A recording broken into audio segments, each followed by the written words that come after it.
Bang, mungkin boleh diceritain agenda sidang hari ini untuk kasus tanah sengketa dari Mas Atalarik dan seperti apa?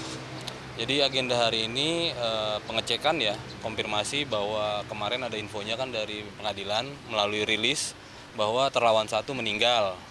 Jadi sekarang validasi sih, dari itu kewenangannya pihak para pelawan. Nah, tadi sih sidangnya sih ternyata hadir, tidak meninggal. Nah itu juga kita dua kali kaget nih, kemarin sidang kaget, sekarang kaget lagi aja. Dari kemarin bilang info pengadilan dari liris itu meninggal, sekarang bahwa yang bersangkutan melalui kuasanya hadir. Oke, Bang, tapi melihat dari kehadiran kuasa hukum sendiri ini kan dari Tasno yang kita ketahui ternyata masih di dalam tahanan, masih di dalam itu seperti apa, Bang? Iya, jadi ya memang pihak DD Tasno memang masih di dalam tahanan ya terkait kasus korupsi. Eh, Kalau kita sih lihatnya dari pihak Atalarik ya eh, sangat menyayangkan sebenarnya, tapi konsekuensi hukumnya sudah jelas bahwa ini ada pihak yang dirugikan, jadi eh, harus bertanggung jawab gitu loh para pihak. Nah, makanya kita lihat dulu apa aja bukti yang dipunya oleh pihak pelawan. Jadi tidak sembarangan juga. Tapi antara sendiri tahu nggak kalau identitas di Masih hidup sebelumnya kan yang kita tahu. Iya, Ada. kemarin waktu sidang pertama Bang Atalarik mungkin di media sudah menyatakan ya bahwa shock, tahu bahwa DT melalui informasi pengadilan telah meninggal. Tapi alhamdulillah sekarang ada pencerahan gitu loh bahwa yang bersangkutan masih hidup dan hadir dalam sidang tanggal 10 ini. Bang, tujuannya hakim kemarin ngomong dari Tasno meninggal tuh apa sih, Bang? Jadi klarifikasi ini ya sifatnya ya, bukan hakim sebenarnya. Jadi kalau hakim itu kan hanya mengutarakan apa yang ada di rilis panggilan. Rilis panggilan itu pemberitahuan panggilan. Jadi rilis panggilan di situ tertulis melalui kantor pos ya, tertulis bahwa pihak ahli waris menyatakan bahwa DT ini telah meninggal.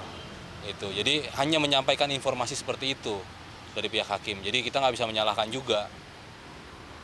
Yang kita tahu siapa itu ahli warisnya yang menyatakan telah meninggal. Nah, tapi alhamdulillahnya sekarang sudah hadir, ada, dan menyatakan bahwa masih hidup. Tapi dari pihak-pihak sendiri mencoba mendatangi rumahnya DT nggak sih? Nah, itu harusnya kewenangan dari pihak pelawan, bukan kewenangan hakim. Kalau kewenangan hakim itu sebenarnya ketika memang ada berita meninggal itu harusnya meminta kepada ahli waris menunjukkan bukti surat kematian. Tapi ya nggak perlu lah, sekarang sudah hadir kok, nggak perlu ada itu. Bang, tapi kalau melihat dari kasus ini kan dari Arif juga mengatakan bahwa rumah ini tuh milik adik. Itu Kakaknya. adiknya atau kakaknya itu gimana, Bang, sebetulnya? Dari awal cerita rumah itu. Jadi rumah yang dibongkar ini yang sekarang lagi dipersengketakan adalah rumah sebelum Atalarik tinggal di daerah Cibinong. Jadi kakaknya Atalarik ya, jadi sebelum tinggal di Cibinong itu Atalarik pernah menumpang di rumah tersebut. Dan ya itu memang bukan rumahnya Atalarik, bangunan itu bukan bangunan Atalarik, itu punya kakaknya. Gitu.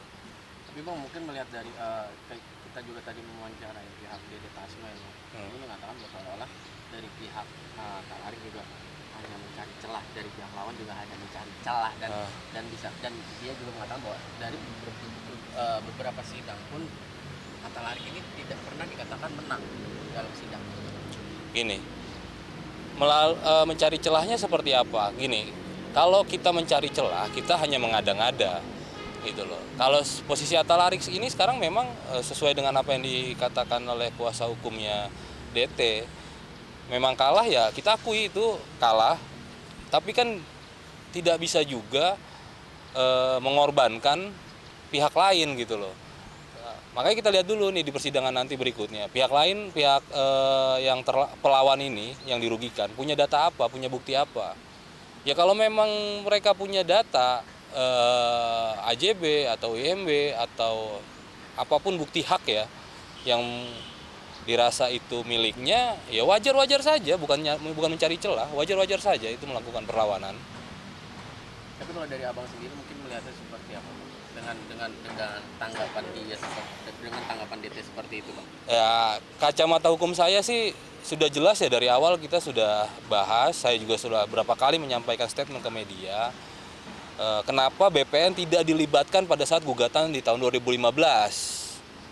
Fungsinya apa? Fungsinya adalah untuk melakukan plotting, di mana letak-letak bidang-bidang yang merupakan pokok perkara. Nah, inilah yang jadi dasar saya sebenarnya memberikan statement itu. Nah, terbukti juga kan bahwa dengan tidak melibatkan BPN, tidak melakukan plotting, bahwa sekarang ada pihak lain, ada pihak yang dirugikan gitu loh terkait eksekusi kemarin. Nah, ternyata rumah yang kemarin dirobohkan memang bukan rumah Atta Larik. Gitu. Atta Larik juga tidak mengakui itu rumahnya. Hari ini Bang Atta hadir kenapa Bang? Tidak hadir karena yang beliau tahu kan DT meninggal. Yang dia rasa ya mungkin masih harus verifikasi dulu. Tapi ternyata tadi saya sih sudah mengkomunikasi bahwa dia besar harapannya gitu loh. Oh, kalau hadir semoga persidangan ini bisa berlangsung cepat, bisa berlangsung adil ya, bisa menemukan keadilan buat dia. Walaupun dia sekarang sebagai terlawan ya. Bang, Ini tanggal 10 pas mediasi datang semua nggak sih Bang, prinsipal kayak DT juga? Harus hadir. Tadi di mediasi dinyatakan bahwa prinsipal harus hadir. Tapi terkait DT kita juga nggak tahu ya. Di dalam perma untuk pihak yang hadir itu ada beberapa klausul ya yang memang tidak apa-apa kalau misalkan tidak hadir. Tapi kalau untuk di dalam masa tahanan, setahu saya mungkin nanti secara hukum ya hanya memberikan surat kuasa khusus untuk mengambil keputusan. Saya rasa sih nggak mungkin hadir, pihak terlawan satu nggak mungkin hadir.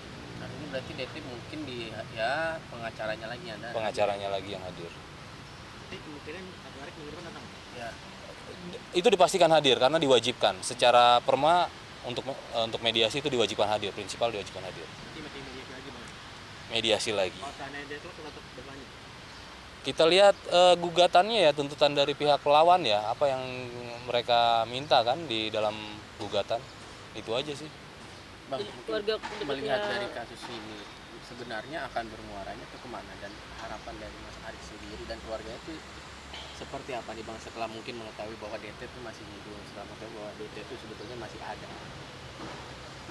Sebenarnya terkait DT sih tidak ada masalah ya buat Atta Larik ya, tapi yang menjadi harapan Atta Larik adalah klien saya itu menginginkan keadilan, karena selama ini seperti yang tadi diutarakan oleh kuasa hukum DT bahwa Atta Larik ini kalah mulu kan. Atta Larik ini merasa tidak adil.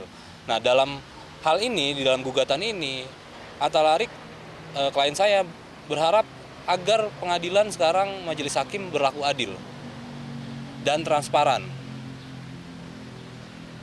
Bang, ini kan lagi maraknya mafia tanah di kalangan artis Bang. Akan mengadu ke Komisi 3 sama ke itu kan Bang?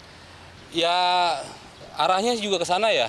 Kalau memang klien saya dapat ketidakadilan lagi setelah kasus-kasus yang sebelumnya, kemungkinan kami tim kuasa hukum dari Niko Kili-Kili akan mengarah ke sana, ke Komisi 3. Kapan rencananya? Kita lihat dulu persidangan ini ya, karena banyak banget agendanya kita juga.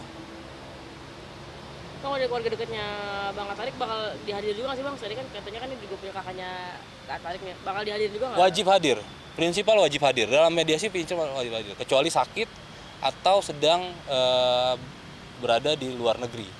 Itu aja sebenarnya. Nanti sidang selanjutnya nggak berapa? Sidang selanjutnya minggu depan. Tanggal 17 Iya, tanggal 10 ya, 17. jam Tanggal 17. jam Untuk agendanya sih jam 10, tapi kita nggak tahu karena itu pengadilan yang mempunyai wewenang. Ketika sudah lengkap semua mungkin langsung diadakan sidang. Atta Larik akan datang juga. Pasti hadir, Atta Larik pasti hadir, terus pihak-pihak yang terkait prinsipal itu wajib hadir.